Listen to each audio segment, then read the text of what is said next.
साथियों नमस्कार। सरल नर्सिंग के ऑनलाइन प्लेटफॉर्म पे आपका स्वागत है। जैसा कि अपन 3-4 क्लासों से पढ़ रहे हैं ग्रोथ एंड डेवलपमेंट, ठीक है। अपन ने ग्रोथ एंड डेवलपमेंट के 5 पार्ट पूरे कर लिए हैं। आज अपन शुरू करते हैं छठा पार्ट ग्रोथ एंड डेवलपमेंट का, ठीक है। तो अपन ग्रोथ एंड डेवलपमेंट में पढ़ रहे थे असेसमेंट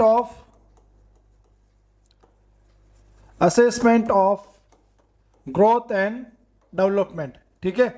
अपन ने assessment of growth and development को 3 भागों में डिवाइड किया है, ठीक है। पहला भाग था अपना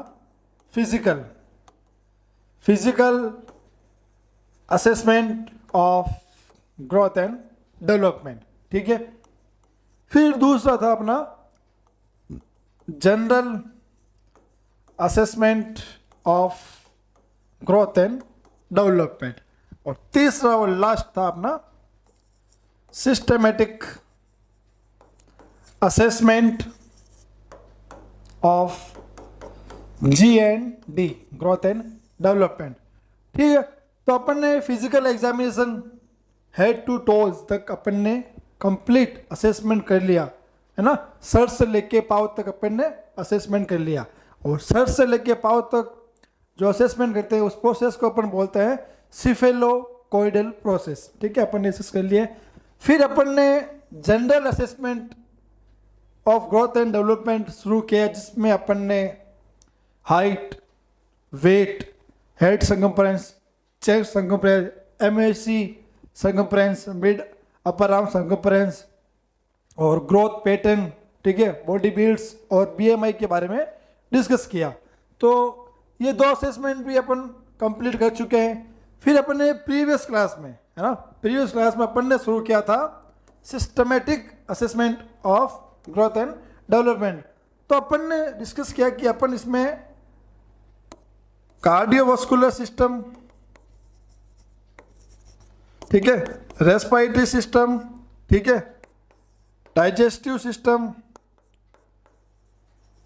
रीनल सिस्टम और इम्यूनोलॉजिकल सिस्टम, ये अपन डिस्कस करेंगे।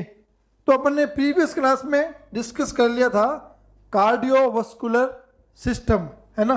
उसमें अपन ने हार्ट बीट और ब्लड प्रेशर की जो नॉर्मल वैल्यू होती है एट बर्थ, जन्म से लगाकर अडल्ट तक, अलग अलग एज ग्रुप अपन ने डिवाइड किया कि किस समय क्या हार्ट रेट होती है और क्या ब्लड प्रेशर होता है, ठीक है। आज अपन शुरू करते हैं सिस्टमेटिक असेसमेंट में रेस्पिरेटरी सिस्टम, ठीक है। रेस्पिरेटरी सिस्टम अपन शुरू करते हैं, ठीक है। Respiratory system, assessment of respiratory system, ठीक है। उसमें अपन सबसे पहले असेसमेंट करेंगे किसका, रेस्पिरेटरी रेट का, है ना, जिससे अपन डिनोट या इंडिकेट करते रहेंगे आगे की क्लासों में। RR, है ना, RR का मतलब होता है respiratory rate at the birth. जन्म के समय रेस्पिरेटरी रेट कितनी होती हैं, 40 से लगाकर 60 RR पर मिनट, ठीक है। फिर 2 टर्म होती हैं, अबनॉर्मलिटी होती हैं रेस्पिरेटरी रेट को लेके, जिसको बोलते हैं ट्रेडिपिनिया और ब्रेडिपिनिया, ठीक है। अपने कार्डियोवास्कुलर सिस्टम में डिस्कस किया ट्रेडिकार्डिया और ब्रेडिकार्डिया। ट्रेडिकार्डियम क्या हो रहा था, ट्रेडिकार्डियम हो रहा था कि जो हार्ट बीट थी वो 120 से लगाकर 160 एट बर्थ, जन्म के समय ये थी बीट पर मिनट। अगर 160 से ज़्यादा है तो अपन बोल रहे थे उसको ट्रेडिकार्डिया, और 120 से अगर हार्ट बीट ज़्यादा है, कम है, तो अपन उसको बोल रहे थे ब्रेडिकार्डिया। सेम इसमें ही ऐसा ही है, रेस्पिरेटरी रेट में ऐसा ही है, ठीक है। ट्रेडिपिनिया, है ना, ट्रेडी इंडिकेट इंक्रीजमेंट और ब्रेडी इंडिकेट डिक्रीजमेंट, है ना। ये आपको ट्रेडी अधिकता दर्शाएगा और ब्रेडी आपको कमी दर्शाएगा, ठीक है। सेम जैसा अपन ने कार्डियोवास्कुलर में अपन ने डिस्कस किया, वैसा अपन इसमें डिस्कस करते हैं। अगर जो RR है, जो रेस्पिरेटरी रेट है, ठीक है, मोर देन 60 RR पर मिनट, है तो उसे अपन बोलेंगे ट्रेडिपीनिया। एक न्यूबॉर्न है जिसने जन्म लिया है, उसकी जो रेस्पिरेटरी रेट है वो नॉर्मल रेंज से ज़्यादा आ रही हैं, 60 से ज़्यादा आ रही हैं, तो उसको बोलेंगे, उस अबनॉर्मलिटी को अपन बोलेंगे ट्रेडिपीनिया। ठीक है। ब्रेडिपीनिया 40 से कम, less than 40 RR respiratory rate per minute. ठीक है। अगर एक बच्चा जन्म लिया है एट द बर्थ समय, उसकी जो RR है रेस्पिरेटरी रेट है 40 रेस्पिरेटरी रेट पर मिनट से अगर कम है ना, 30 है, 35 है, 25 है, ये है, तो उससे अपन बोलेंगे ब्रेडिपीनिया। ठीक है। ये जो कंडीशन थी अपन ने एट द बर्थ में। ठीक है। फिर अपन डिस्कस करते हैं अलग अलग एज ग्रुप में रेस्पिरेटरी रेट। ठीक है। सबसे पहले इन्फेंट की जो क्या एज होती है वो होती है, हम बार बार डिस्कस कर रहे हैं, आपको ये भूलना नहीं है, 28 दिन से लगाकर 1 साल, उसको बोलते हैं इन्फेंट। और इन्फेंट में जो है वो नॉर्मल रेंज होते हैं RR की कितनी, 30 से लगाकर 40 RR respiratory rate per minute. ठीक है। टोडलर की एज क्या होती है, 1 से 3 ईयर, साल। ठीक है। तो उसकी जो रेंज होती है वो होती है 24 से 30 RR पर मिनट। ठीक है। और स्कूल एज और चाइल्ड, ठीक है, 4 वर्ष से लगाकर, है ना, यह डिस्कस करेंगे अपन, 4 वर्ष से लगाकर अडल्ट तक 12 साल तक रेस्पिरेटरी जो रेट है वो कितनी, 20 से 24 RR पर मिनट। तो स्कूल एज है ना, स्कूल एज में दोनों एज आ गई, प्री स्कूल गोइंग एज और स्कूल गोइंग एज और चिल्ड्रन। ठीक है। इसमें जो RR की जो रेट होगी वो होगी कितनी, 20 से 24 पर मिनट। ठीक है। अडल्ट है ना, जिसको अपन बोलते हैं 16 या 18 प्लस, 16 या 18 प्लस जिसकी भी जो एज होती है उसको अपन बोलते हैं अडल्ट। ठीक है। जो कि जिसमें जो रेट होती है RR की वो होती है 16 से 20 मिनट। जो एक हेल्दी इंडिविजुअल है जिसकी उम्र 16 या 18 साल से ज़्यादा है, उसमें रेस्पिरेटरी जो रेट होगी वो होगी 16 से 20 RR पर मिनट। ठीक है। अब क्या वो ओल्ड एज है ना, जो ओल्ड एज अपन इंडिकेट करेंगे 60 साल से ज़्यादा, 60 ईयर। ठीक है। मोर देन 60 ईयर, वहाँ 60 ईयर पे आते थे रेस्पिरेटरी रेट कितनी हो जाएगी, 12 से 16 RR पर मिनट। यह तो थी नॉर्मल रेंज कि इस एज ग्रुप में ये रेस्पिरेटरी रेट होना जरूरी है। ठीक है। अब इन एज ग्रुप में अगर इन एज ग्रुप अगर 40 से ज़्यादा है, 30 से ज़्यादा है, या 24 से ज़्यादा है ना, 20 से ज़्यादा है या 16 से ज़्यादा है, तो उस कंडीशन को अपन बोलेंगे ट्रेडिपीनिया। ठीक है। और इन एज ग्रुपों में अगर 30, 24, 20, 16, 12 से अगर कम है ना, उसको अपन इंडिकेट करेंगे किससे, ब्रेडिपीनिया। ठीक है। इसमें आपको कंफ्यूजन नहीं होना है, कोई सी भी एज उठा ले आप। ठीक है। स्कूल एज उठा ले, स्कूल एज में क्या होता है, जो रेस्पिरेटरी रेट होते हैं वो 20 से 24 ये होती है नॉर्मल। अगर 24 से ज़्यादा है तो ट्रेडिपीनिया, और अगर 20 से कम है तो ब्रेडिपीनिया। ठीक है। फिर अपन उठा लेते हैं टोडलर एज को, है ना, 30 से अगर ज़्यादा है तो ट्रेडिपीनिया, 24 से अगर कम है तो ब्रेडिपीनिया। ठीक है। इन्फेंट में 40 से ज़्यादा है तो ट्रेडिपीनिया, और 30 से कम है तो ब्रेडिपीनिया। अक्सर एग्जाम में एज को लेके, रेस्पिरेटरी रेट को लेके क्वेश्चन पुटअप किए जाते हैं, है ना। वो आपको कंडीशन डाल देगा कि एक बेबी है इन्फेंट, है ना, जिसकी जो एज है वो है 7 मंथ, है ना, 7 मंथ में उसकी रेस्पिरेटरी रेट कितनी होगी। ठीक है। अगर वो रेंज दे रहे हैं तो आपको क्लिक करना है 30 से 40। अगर आपको वो सिंगल पूछ ले एग्जाम में एक 35 पूछ ले, एक 25 पूछ ले, एक 45 और एक 60, ठीक है, तो अपन उसमें क्वेश्चन में क्लिक करेंगे, जो इस रेंज के बीच में जो वैल्यू आ रही है उसको अपन क्लिक करेंगे। तो 30 से 40 के बीच में जो वैल्यू आ रही है वो है अपने 35, तो अपन 35 होगा राइट आंसर। इस प्रकार वो एग्जाम में क्वेश्चन पुटअप करेगा। उसके बाद में अपन डिस्कस करते हैं मॉर्फिन। एक एडिशनल लेता है अपन मॉर्फिन। जो ड्रग होती है उसका जो मेन काम होता है डिक्रीज आरआर पर मिनट।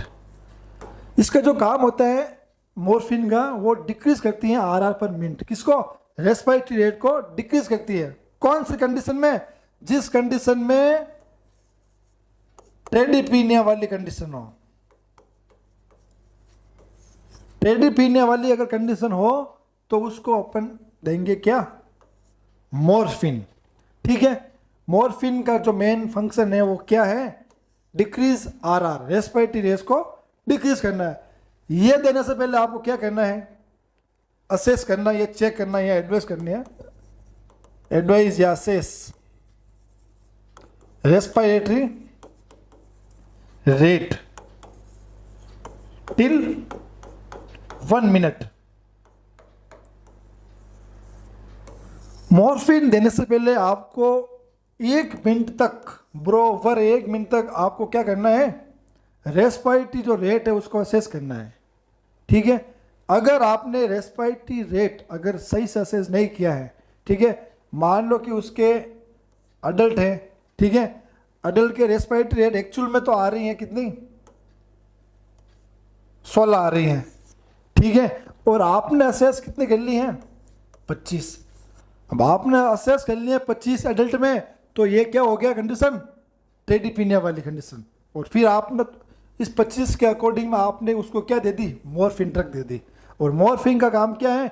Decrease respiratory rate. जबकि उसको एक्चुअल में कितनी थी उसकी रेस्पिरेटरी रेट? आरआर वो थी 16, और 16 जो ऑलरेडी बॉर्डर पे है, 16 से 20 जो अडल्ट में नॉर्मल होती है, ठीक है। अब उसकी नॉर्मल रेंज में और ऊपर से आप उसको मॉर्फिन दे रहे हो तो क्या हो जाएगा? उल्टा डिक्रीज हो जाएगा, वो 10 या 5 पे चले, और वो कंडीशन हो जाएगी सीवियर। तो क्या करना आपको? अच्छे से 1 मिनट तक आपको क्या करना है? असेस करना रेस्पिरेटरी रेट, ठीक है। असेस कर लिया आपने। असेस करने के बाद क्या? अगर ट्रेडिपीनिया वाली कंडीशन है तो आपको मॉर्फिन ड्रग देनी है, अगर ट्रेडिपीनिया वाली कंडीशन है तो, ठीक है। ट्रेडिपीनिया वाली कंडीशन है तो मॉर्फिन देनी है। और मॉर्फिन का क्या काम है? डिक्रीज रेस्पिरेटरी रेट, ठीक है। कुछ कंडीशन में अगर गलत अपन तरीके से अगर मॉर्फिन दे देते हैं, है ना, मॉर्फिन ड्रग अगर दे देते हैं, अगर ट्रेडिपीनिया वाली कंडीशन में भी अगर दे देते हैं, तो उसका जो एंटीडोट है वो क्या होगा? एंटीडोट मॉर्फिन का होगा नेलोजॉन। इसको आप नोट कर लीजिए, एग्जाम की दृष्टि से बहुत ही इंपॉर्टेंट है। एंटीडोट किसका? मॉर्फिन का, वो होगा नेलोजॉन, ठीक है। फिर अपन डिस्कस करते हैं डाइजेस्टिव सिस्टम के बारे में। पाचन तंत्र का सिस्टम है डाइजेस्टिव सिस्टम, ठीक है। अब स्टोमक कैपेसिटी, जन्म के समय एक जो न्यूबॉर्न होता है उसकी जो स्टोमक कैपेसिटी होती है, जो पेट होता है, वो उसकी क्षमता कितनी होती है, ठीक है। तो उसकी क्षमता होती है कितनी? 30 ml। 30 ml तक फ्लूइड वो इनटेक कर सकता है ना, उतनी एक तरफ बर्थ उसकी कैपेसिटी इतनी होती है ना। जैसे जैसे बड़ा होता जाएगा उसकी कैपेसिटी बढ़ती जाएगी, ठीक है। फिर बोवेल साउंड। बोवेल साउंड ये आपको कब सुनाई देंगे? विदिन 24 आवर्स, 24 घंटों के अंदर आपको बोवेल साउंड सुनाई देंगे, ठीक है। और पहला जो बोवेल साउंड है वो आपको कहाँ सुनाई देगा? लोअर राइट क्वाड्रेंट के अंदर आपको सुनाई देगा, है ना। एब्डोमेन को अपने इमेजिनरी रूप से, काल्पनिक रूप से 4 भागों में बांटना है, ठीक है। ये तो हो गया राइट साइड, ये हो गया लेफ्ट साइड, ठीक है। ये राइट अपर, ये राइट लोअर, ठीक है, लेफ्ट अपर और लेफ्ट लोअर। तो सबसे पहले जो वोवेल साउंड है वो कहाँ सुनाई देगा, जैसा कि मैंने अभी बताया आपको, राइट लोअर क्वाड्रेंट, है ना, 4 भागों में मतलब क्वाड्रेंट, है ना, 3 भागों मतलब ट्रिपल है डबल में ना। तो सबसे पहले आपको वोवेल साउंड सुनाई देगा यहाँ पे राइट लोअर में, ठीक है। यहाँ से आपको सुनना है वोवेल साउंड, यहाँ से सुनते हुए सेकंड आपको सुनना भी राइट अपर में, राइट अपर से लेफ्ट अपर में और लेफ्ट अपर से लेफ्ट लोअर में। यह सुनने का तरीका हो गया। वोवेल साउंड क्यों सुनाई देंगे आपको, due to peristaltic moment, peristaltic moment की वजह से आपको वोवेल साउंड सुनाई देते हैं। अपने प्रीवियस क्लासों में भी इसको लेके बहुत अच्छे से डिस्कस कर रखा है, आप प्रीवियस क्लासों में जाके देखना, अपन ने डिस्कस कर रखा है, ठीक है। उसके बाद में एट्रोट्रॉफी ऑफ एक्स्ट्राट्रॉफी ऑफ ब्लड, ये भी अपन ने प्रीवियस क्लासों में अच्छे से डिस्कस कर रखा है, आप जाके आप देख के क्लासों में अपन ने डिस्कस कर रखा है, ठीक है। इसका मतलब होता है congenital absent of abdominal wall, है ना, जो ब्लैडर है, ब्लैडर के ऊपर क्या होगा, एब्डोमिनल वॉल क्या होगी, एब्सेंट होगी, है ना। ये अपन ने भी डिस्कस कर लिया है प्रीवियस क्लासों में। उसके बाद अपन चलते हैं सीधा इम्यूनोलॉजिकल सिस्टम, इम्यूनोलॉजिकल सिस्टम, ठीक है। इम्यूनोलॉजी सिस्टम जो है, जो न्यूबॉर्न होता है, न्यूबॉर्न बेबी होता है, वो रिसीव क्या करता है, passive natural immunity from mother. जो न्यूबॉर्न होता है उसको जो इम्यूनिटी कहाँ से मिलती है, माता से, माँ ही है जो उसे सबसे पहले देगी इम्यूनिटी, ठीक है। और वो 2 फॉर्म में देगी, कहाँ कहाँ से देगी वो, बाई द ब्रेस्ट मिल्क, है ना, और by the placenta. Breast milk से क्या होगा, क्या फॉर्म होगा, IgA, IgA इम्यूनोग्लोबुलिन एक है जो ये बच्चों को पैसिव इम्यूनिटी प्रोवाइड करेगा, इसलिए इंपॉर्टेंस है ब्रेस्ट मिल्क की। Breast milk very important for newborn. Newborn के लिए ब्रेस्ट मिल्क बहुत ही जरूरी है। और माँ का जो पहला दूध होता है वो होता है कोलेस्ट्रम, है ना। हम अपनी विचारधारा है कि जो माँ का पहला दूध है वो गाँव में आज भी क्या करते हैं, इजुगलेट करते हैं, बाहर निकाल देते हैं, वो बच्चों को नहीं पिलाते, लेकिन वो उसमें ही IgA होता है, इम्यूनोग्लोबुलिन, जो कि बच्चे का जो इम्यून सिस्टम है वो क्या करता है, मजबूत करता है। तो आपको जो गर्भवती महिला जो आपके यहाँ डिलीवर हो रही है, तो आपको हेल्थ एजुकेशन में एड्रेस देनी है कि बच्चे को माँ का पहला दूध पिलाना जरूरी है, क्योंकि उसमें सारे इम्यूनोग्लोबुलिन होते हैं और मेन जो होता है वो IgA है। और समझाना है कि ये जो है वो बच्चे की इम्यूनिटी सिस्टम को मजबूत करता है, ठीक है। उसके बाद में दूसरी फॉर्म बाई प्लेसेंटा। प्लेसेंटा जब सेपरेट होता है माँ से, बच्चे से, तो वो क्या ट्रांसफर करता है, IgG इम्यूनोग्लोबुलिन, ठीक है। इसके बाद यूरिनरी सिस्टम, यूरिनरी सिस्टम अपन ने ये भी प्रीवियस क्लास में अच्छे से इसको डिस्कस कर लिया है ना। यूरिन, है ना, pass out with in 24 hours. First urine pass out with in 24 years. Baby deliver होता है तो वो पहला यूरिन पास आउट कब करता है, 24 घंटों के भीतर करता है, ठीक है। फिर अपन असेसमेंट करते हैं यूरेथ्रल डिफेक्ट के बारे में।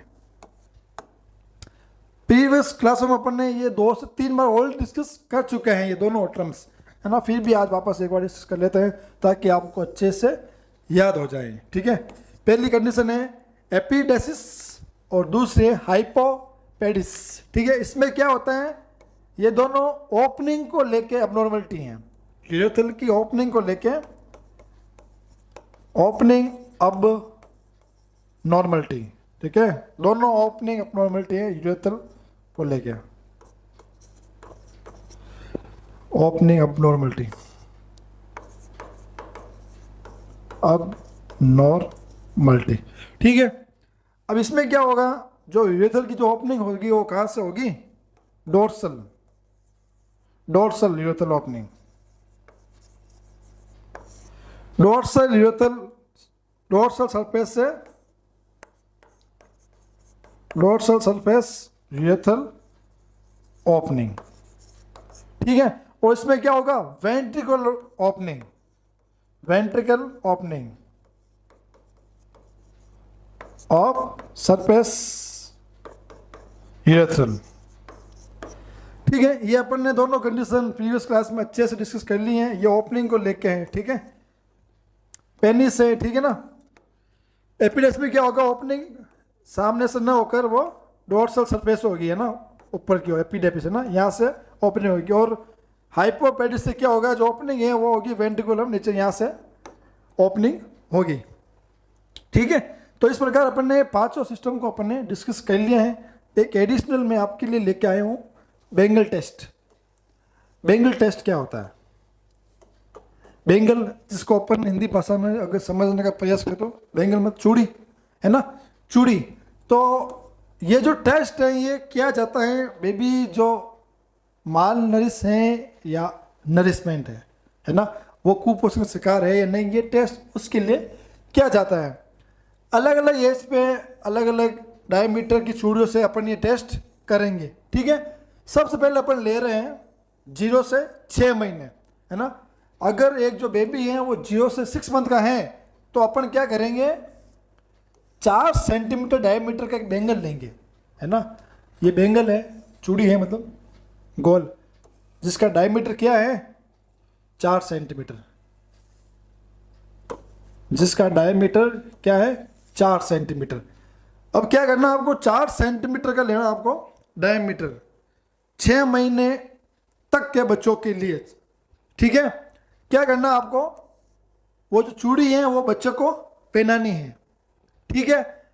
अगर वो एल्बो क्रॉस कर जाती हैं, अगर 4 सेंटीमीटर डायमीटर की अगर चूड़ी है जो बेंगल है वो अगर क्रॉस कर जाती हैं तो क्या है बेबी, वो क्या है, वो बच्चा माल न्यूट्रिशन, माल न्यूट्रिशन है। और जो उसका MUSC sir, MUSC mid upper arm circumference क्या होगा, MUSC mid upper arm circumference क्या होगा, 12.5 से कम होगा। अगर चूड़ी क्रॉस करती है तो 12.5 से कम होगा, और वो क्या होगा, माल न्यूट्रिशन। यह कंडीशन किसके लिए थी, 0 से 6 मंथ के बच्चे के लिए। इफ डोंट क्रॉस एल्बो, अगर 4 सेंटीमीटर डायमीटर की जो बेंगल है वो 0 से 6 मंथ के बच्चों को अगर क्रॉस नहीं कर पाती हैं या आके रुक जाती हैं तो वो जो बच्चा है क्या होगा, वेन नरिश, है ना। माल नरिश ना हो क्या होगा, वेन नरिश, है ना। उसका जो अच्छे से न्यूट्रिशनल क्या है उसका अच्छा है, मतलब नॉर्मल है, न्यूट्रिशनल स्टेटस नॉर्मल है। और वो अगर ऊपर नहीं होगी तो कहीं ना कहीं जो नॉर्मल रेंज होती है MUSC की, MUSC है ना, मिड अपर आर्म सर्कमफ्रेंस, जिसकी जो 13.5 से अपन ज़्यादा है तो अपन उसको नॉर्मल मानते हैं ना। तो कहीं ना कहीं उसका जो mid upper arm greater than 13.5 से ज़्यादा होगा, ठीक है। अब अपन डिस्कस करते हैं कि अलग अलग एज ग्रुप में अलग अलग डायमीटर की अपन लेंगे क्या, बेंगल्स, ठीक है। नोट कर लीजिएगा, ये साथ में इंपॉर्टेंट है, ठीक है। ये तो अपन ने डिस्कस कर लिया था, 0 से 6 माह का तो अपन ने डिस्कस कर लिया। अगर 0 से 6 माह का है ना, तो 4 सेंटीमीटर का बेंगल लेंगे। अगर क्रॉस करता है तो माल नरिश है, अगर नहीं क्रॉस करता है तो वेल नरिश है, ठीक है। बच्चा 0 से 8 माह का है तो जो डायमीटर होगा वो 4.3, ठीक है। और अगर बच्चे की उम्र 8 माह से 2 साल तक का है तो अपन 4.3 बेंगल लेंगे, उसका डायमीटर ये होगा, ठीक है। और अगर बच्चा 2 से 4 ईयर का है तो बेंगल का डायमीटर अपन लेंगे कितना, 4.8। और अगर बच्चा 4 से 6.5 साल का है तो अपन डायमीटर लेंगे 5.1। और अगर बच्चे की उम्र 8 से 10 साल है और अगर अपन को उसका न्यूट्रिशन से चेक करना है तो बेंगल का डायमीटर क्या होगा, 5.5, ठीक है। ये साइज दे रखी है इंच में। 10 साल तक तो अपन ये बेंगल टेस्ट करेंगे। और 10 साल के बाद बेस्ट न्यूट्रिशनल इंडिकेटर कौन सा होता है अपना, अपना होता है बेस्ट न्यूट्रिशन इंडिकेटर, अपने प्रीवियस क्लास में डिस्कस कर लिया। वो क्या होता है? BMI। ये अपन चेक करते हैं आफ्टर 10 ईयर, 10 साल के बाद अपन BMI चेक करते हैं। किस लिए चेक करते हैं? न्यूट्रिशनल स्टेटस के लिए। और 10 साल तक अपन क्या करते हैं? साकी टेप से MSC चेक करके निकालते हैं बेबी वेल नहीं से नहीं। यहाँ अपन करेंगे बेंगल टेस्ट। धन्यवाद दोस्तों। अगली क्लास में अपन ग्रोथ एंड डेवलपमेंट के बारे में और कुछ टॉपिक लेके आएंगे। तब तक के लिए धन्यवाद।